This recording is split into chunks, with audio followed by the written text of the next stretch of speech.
আবারও একটি নতুন ভিডিও নিয়ে চলে এলাম তোমাদের সামনে। তো বন্ধুরা, আজকে আমরা এসে উপস্থিত হচ্ছি শান্তিপুরের মনসাতলায়। মনসা পুজো উপলক্ষে মনসা পুজোর আগে হরিনাম সংকীর্তনের একটি আসর কিন্তু এই মনসাতলায় হয়ে থাকে। তো সেটাই তোমাদেরকে দেখাবো। তো বন্ধুরা, তোমরা দেখতে পাচ্ছ যে আমি চলে এসেছি শান্তিপুর মনসাতলায় হরিনাম সংকীর্তনের আসরে। তোমরা নিশ্চয়ই শুনতে পাচ্ছ তার হরিনাম সংকীর্তনের আওয়াজ। আজকে তোমার দেখাবো মনসা পুজোর আগে মনসাতলায় হরিনাম সংকীর্তনের আসরটি। তো ছোট করে তোমাদেরকে দেখানোর চেষ্টা করব এবং হরিনাম সংকীর্তনে যে পালা কীর্তন হচ্ছে সেটাও তোমাদেরকে ছোট করে দেখানোর চেষ্টা করব। তো চলো তোমাদের আগে ঠাকুরটা দেখিয়ে নিই এবং তারপরে ধীরে ধীরে তোমাদেরকে লোক সমাগম এবং ধীরে ধীরে তোমাদেরকে দেখাবো হরিনাম সংকীর্তনের আসরটি। তো চলো দেখতে থাকো এবং সঙ্গে থাকো। আশা করি আজকের ভিডিওটি তোমাদের খুবই ভালো লাগবে। বাবা বলেছে সূর্য যখন মাথার উপরে যায় তখনই হয় মধ্যাহ্ন কালো। তার মানে গোপীনাথ, গোপীনাথ, তার মানে তোমার বড্ড খিদে লেগে গেছে, তাই না? ওই জন্য কথা বলছো না। কৃষ্ণ কৃষ্ণ হরে হরে হরে রাম রাম রাম হরে কৃষ্ণ হরে কৃষ্ণ কৃষ্ণ কৃষ্ণ হরে হরে হরে রাম হরে রাম রাম রাম হরে হরে হরে কৃষ্ণ কৃষ্ণ কৃষ্ণ হরে হরে। খাও গোপীনাথ, খাও। ও বাবা বলেছে ভোগের উপরে তুলসী পাতা দিতে, তার মানে তুলসী পাতা দিলে খাবে। আচ্ছা, তুলসী পাতা নিয়ে ভোগের উপরে দিয়ে বলছে গোপীনাথ, ও গোপীনাথ, হরে কৃষ্ণ ও আমার বাপের ঠাকুর, কৃষ্ণ বাপের ঠাকুর খাও। দেখো দাঁড়িয়ে আছে। ও গোপীনাথ, আমি না হয় পারি না সেবা দিতে, তাই করে তুমি খাবে না? ও গোপীনাথ, খাও। আমি তোমায় উল্টো পাল্টা বলেছি বলে রাগ করেছ? আচ্ছা, এই দেখো তোমার চরণে ধরে আমি ক্ষমা চাইছি গোপীনাথ। খাও গোপীনাথ, খাও। তুমি যদি একবার খাও গোপীনাথ, আমার সেবা দেওয়ার জনম ধন্য হয়ে যাবে। হরে কৃষ্ণ পাথরের ঠাকুর চুপচাপ দাঁড়িয়ে আছে। ও মাইনা, আচ্ছা মাইনা, বাড়িতে পুজো করো কারা কারা? একটু হাত তোলো দেখি। বাহ, হরে সবাই পুজো করো, হাত নামা। এবার ঠাকুর খেয়েছে দেখেছো কারা কারা? হাত তোলো।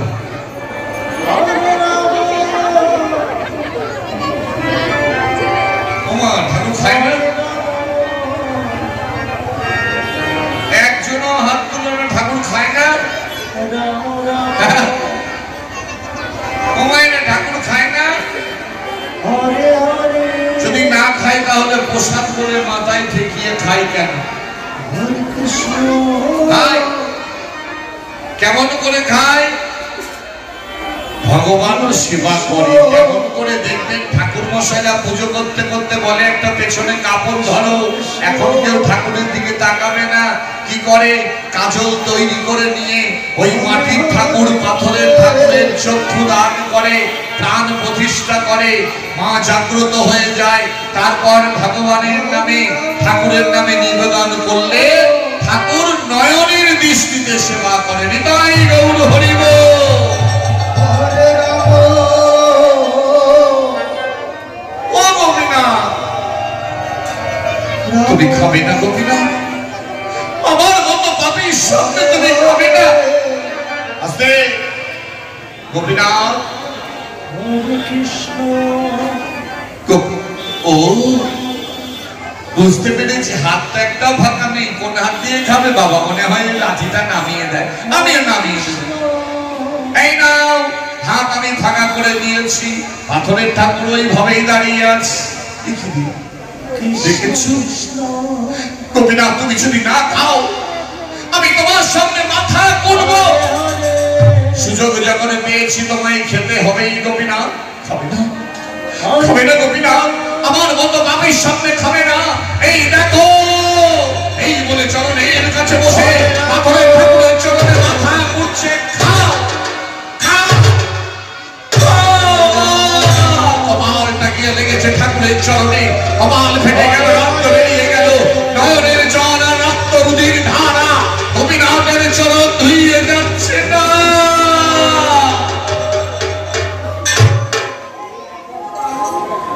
হরে কৃষ্ণ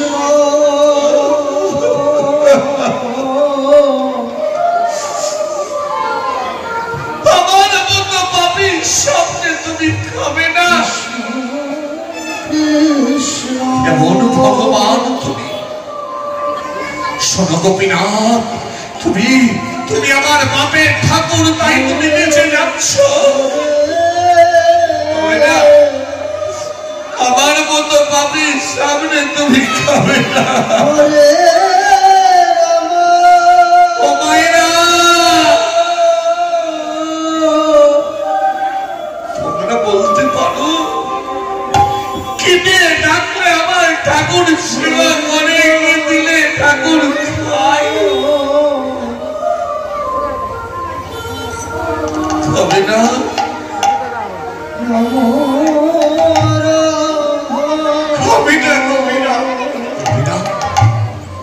খাও বলছি শেষবারের মতো। তুমি যদি না খাও গোপীনাথ, ওই দেখো দরজায় রয়েছে আর কাঠ, ওই আর কাঠ দিয়ে তোমার মাথা কিন্তু আমি ফাটিয়ে দেব। সেই ভগবান বলছে, আরে ওকে আমি কি দিয়ে বোঝাই, আমি যে তোর বাবার সামনেও যাই না, তুই আমার মাথা ফাটিয়ে দিবি? কত ভক্ত আমার সামনে মাথা ফাটিয়ে নয়নে জলে কাঁদে। হবে না, হবে না। তুমি কেমন ভগবান? তুমি তুমি ভগবান না, পাথর, পাথর, পাথর। হবে না। তাহলে দেখো, এই বলে দরজার কাঠ হাতে তুলে দিল। খাও বলছে গোপীনাথ, খাও বলছি গোপীনাথ। হবে না, তুমি ভগবান নাও, তুমি পাথর, পাথর। তাই কি করবো জানো? এই দরজার কাঠ দিয়ে তোমার মাথা আমি ফাটিয়ে দেব। পাথর থেকে একটা সজল দেহ বেরিয়েছে। হরে ভগবান ভক্তকে জড়িয়ে ধরল না, মেরে গলে কাঁদছে ভগবান।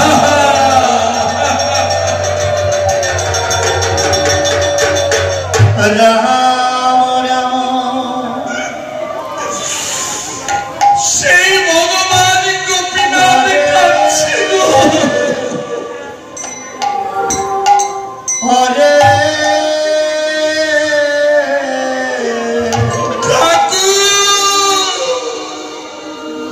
হরে এমন নয়ন জলে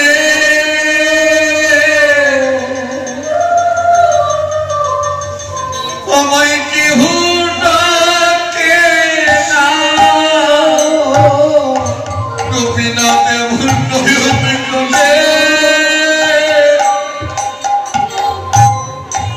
কেহ ডাকে না।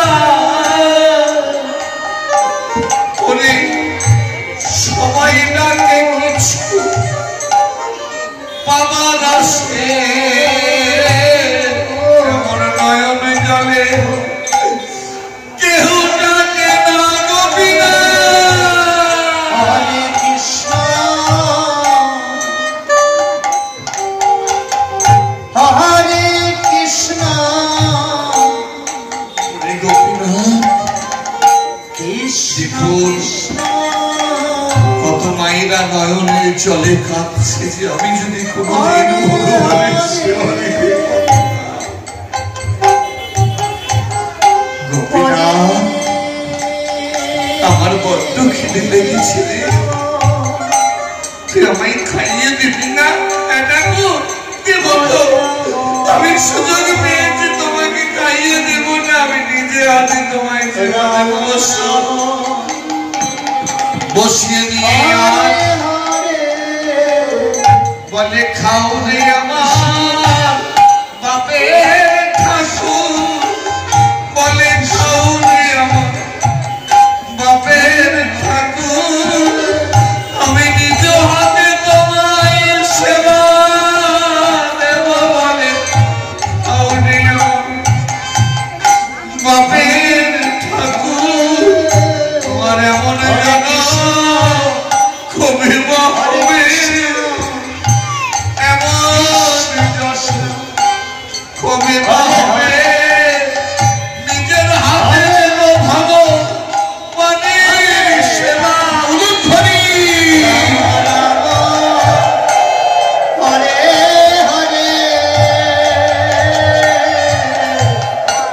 কেঁদে হাতটা চেপে ধরলো ভগবান। তুই আমায় খাইয়ে দিলে আমার তো ইচ্ছা হয় ভক্তের সেবা করি। একদিন সেবা করেছিলাম দাপর যুগে, সুদামা বলে একজন আমার বন্ধু ছিল, তার চরণটা ধুই আমি সে জল পান করেছিলাম। সেই জল আমি খেয়েছিলাম, চরণে ধোয়ানো জল। আজ আমার তোকে আমি সেবা দেব। ছোট্ট গালটা চেপে ধরে বলে খেয়ে নেবে ও গোপীনাথ, খেয়ে নেবে ও গোপীনাথ, তুই খা আর আমি সকল ভক্তদের সেবা দিই। ভক্ত আমার মাতা পিতা, ভক্তই আমার গুরু, ভক্তই আমায় নাম দিয়েছে বাঞ্ছা কল্পতরু। উলুধ্বনি হরে হরে হরে কৃষ্ণ হরে কৃষ্ণ কৃষ্ণ কৃষ্ণ হরে হরে হরে রাম। খেতে খেতে খেতে খেতে হঠাৎ গোপীনাথ ছুটে গেল। গোপীনাথ, গোপীনাথ সব খেও না, দাঁড়াও। এক্ষুনি তো বাবা এসে পড়বে, কি বলবো? শোন গোপীনাথ, তুই যেন কারোর কাছে বলিস না, তুই যেন কারোর কাছে বলিস না। যদি বলিস তৎক্ষণাৎ তোর মুখ দিয়ে রক্ত উঠে মারা যাবে। গোপীনাথ দাঁড়াও। তারপরে আমার বিলীন হয়ে গেল। হরে কৃষ্ণ গোবিন্দপুর চলে এলো ছুটতে ছুটতে। বাবা গোপীনাথ, এই বাবা গোপীনাথ, বাবা গোপীনাথ। এই ঠাকুরের সেবা দিয়েছিস? হ্যাঁ বাবা দিয়েছি। বাহ, আমি জানতাম আমার ছেলেটা খুব ভালো। বাবা দিত একটু প্রসাদ দিত, আমি খেয়ে একটু জল খাই, খুব খিদে। তোর পেছনে কিরে, তোর পেছনে কিরে, দেখি দেখি দেখি, এই বলে কেড়ে নিলে, দেখি দেখি ভোগ পাত্র খালি। এই তুই ঠাকুরের সেবা দিসনি? হ্যাঁ দিয়েছি। প্রসাদ কি হলো বাবা? আমি সেটাই তো বলতে পারবো না। গোপীনাথ, নিশ্চয় তুই তোর বন্ধু বান্ধবদের খাইয়ে দিয়েছিস। না বাবা না, তোমার ঠাকুরের সেবা দিয়েছি। প্রসাদ কি হলো বাবা? আমি সেটা বলতে পারবো না। বলবি না? ছোট্ট থেকে তোকে আমি মানুষ করেছি, তুই কেন মিথ্যাবাদী হলি? বাবা আমি সত্যি বলছি, আমি যদি বলি না তোমার মতো ভক্ত বাবাকে আর আমি বাবা বলে ডাকতে পারবো না। মিথ্যে, সব মিথ্যে কথা। তুই তোর বন্ধু বান্ধবদের খাইয়ে দিয়েছিস। না বাবা না, আমি ঠাকুরের সেবা দিয়েছি। বলবি না? বল প্রসাদ কি হলো? আমি জানি না। বলবি না? গোপীনাথ, তোকে কিন্তু আমি মারবো। গোপীনাথ, তোকে কিন্তু আমি মারবো। বাবা মারতে মারতে মেরে ফেললে আমি বলতে পারবো। বলবি না? তাহলে এই বলে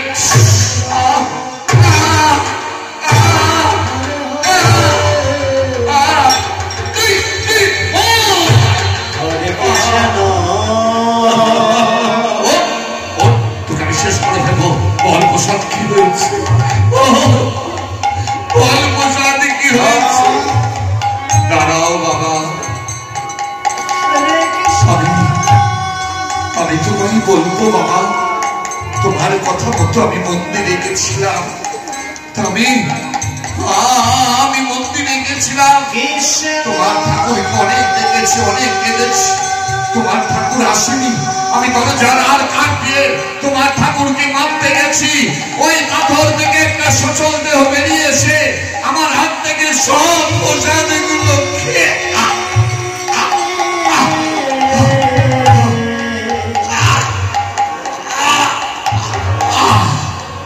গোপীনাথ, গোপীনাথ শেষ হয়ে গেল,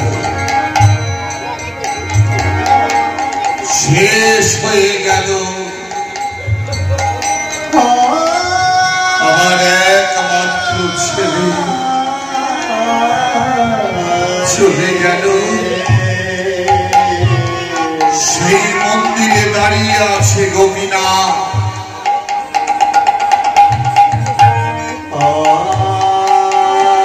গোবিন্দ আমার ছুটতে ছুটতে ঠাকুরের কাছে এলো। আজ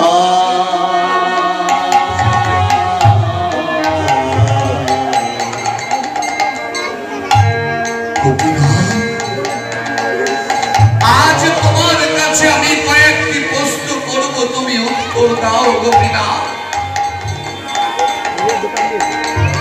পিতা যদি মারা যায়, পুত্র পিতার মুখে দেয় আগুন, পুত্র ধরা কাছা গলায় নিয়ে পিতার উদ্দেশ্যে শ্রাদ্ধ করে। তুমি তো পিতাই লিখেছ, কোন পুত্র যদি তার পিতার আত্মার শান্তির জন্য শ্রাদ্ধ করে পিণ্ড দান করে, তার আত্মা নাকি উদ্ধার হয়ে যায়। আজ আমার পুত্র মারা গেছে, আমি না হয় ধরা কাছা গলায় নিয়ে ওর আত্মাটাকে উদ্ধার করলাম। তুমি বলো গোপীনাথ, যেদিন আমি মারা যাব, কে আমার মুখে দেবে আগুন? কে আমার জন্য ধরা কাছা গলায় দেবে? কে আমার জন্য শ্রাদ্ধ করে পিণ্ড দান করবে? বলো বলো উলুধ্বনি।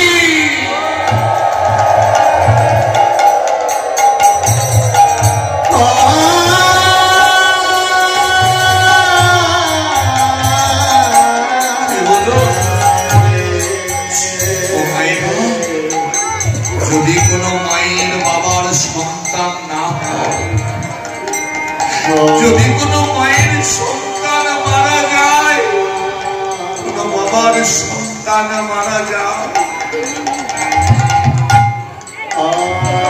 সেই মা বাবার মনে কত দুঃখ। আমার আত্মাটাকে উদ্ধার করবে কে?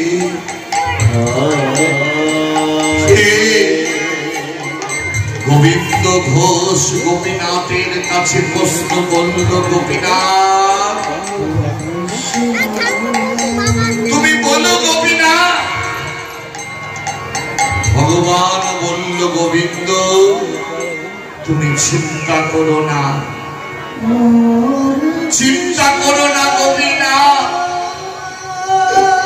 ভক্ত পিতা গোবিন্দ ঘোষ, তুমি যেদিন মারা যাবে, সেদিন আর কেউ নয়, আমি তোমার জন্য ধরা কাছে গলায় নেব, তোমার মুখে দেব আগুন, তোমার আত্মাকে উদ্ধার করব শ্রাদ্ধ করে।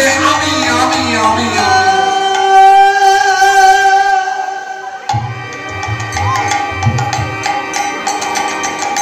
যাও, তোমার পুত্রের সৎক্রিয়া করো।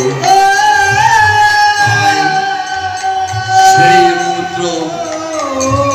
পুত্র সন্তানকে নিয়ে চললে গোবিন্দ। কৃষ্ণ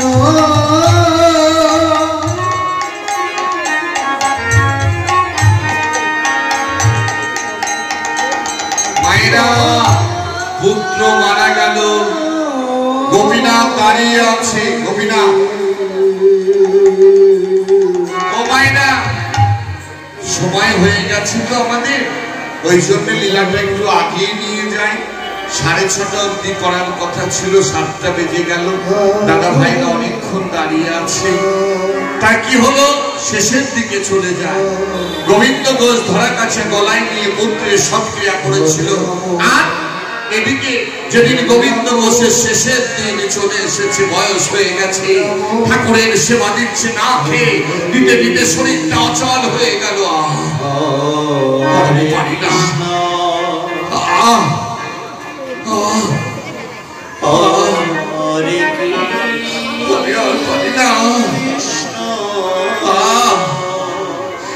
গোপীনাথ আমি আর বাঁচব না। গোপীনাথ, পিতা তোমার শেষের দিন চলে এসেছে, বলো তুমি আমার কাছে কি চাও? হরে হরে গোপীনাথ, আমি মরতে চাই কেমন ভাবে জানো? সহৃদয়ে ধরিব তোমার রাতুল চরণ, নয়নে দেখিব চাঁদ বদন, বদনে উচ্চারিব চৈতন্য নাম। এই মতো ইচ্ছা ছাড়িব পরাণ। পিতা, তুমি আমার চরণের কাছে শুয়ে পড়ে কৃষ্ণ নাম করো। আজ পর্যন্ত কোন পুত্র পারেনি পিতার হৃদয়ে চরণ তুলে দিতে। আমি যে ভক্তের ভগবান, তাই পিতা গো, এই দেখো তোমার হৃদয়ে আমি চরণ তুলে দিলাম। কৃষ্ণ নাম করছে ধ্বনি নয়নে নয়নে বৃষ্টি দিয়ে। কৃষ্ণ হরে কৃষ্ণ কৃষ্ণ কৃষ্ণ হরে হরে হরে রাম হরে রাম রাম রাম হরে। দেখো পিতা, তোমার জন্য আমি কি করতে পারি তুমি দেখো। দেহটা এবার সেই মহাপ্রভু, আজ সেই ভক্তের দেহটা নিয়ে চললেন সক্রিয়া করতে। এদিকে কি হলো মায়েরা?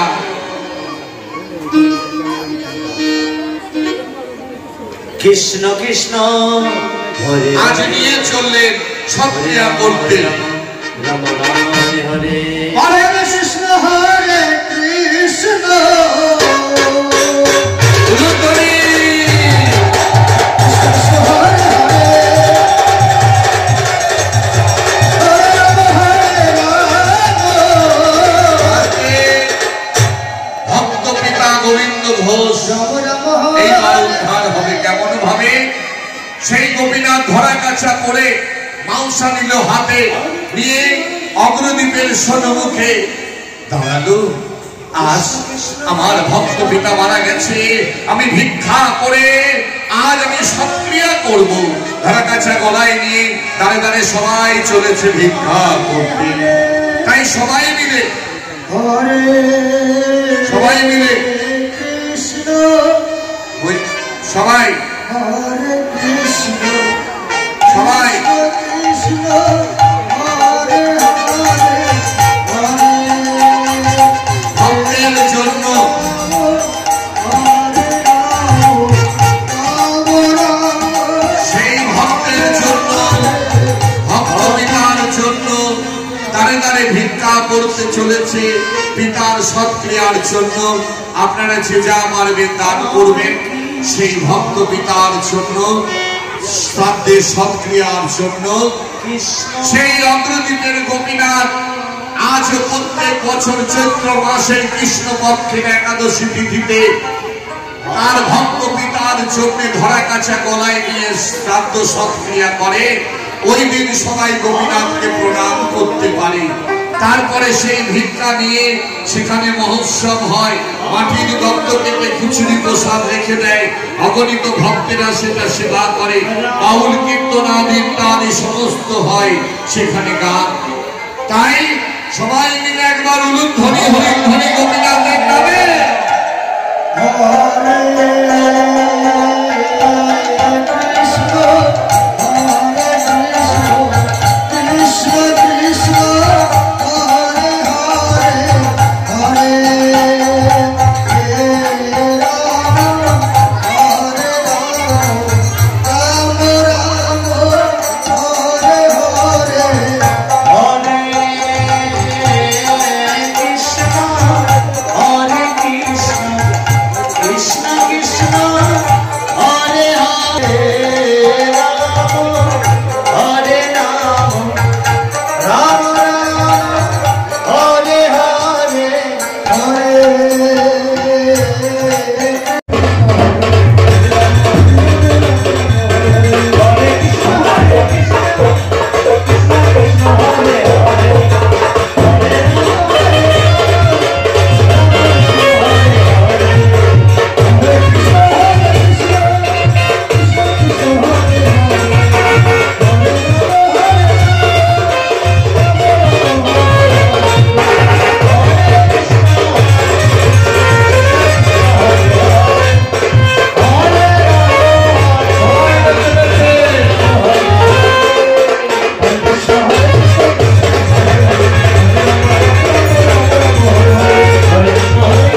আর রাত্রিবেলা রাসলীলা হবে।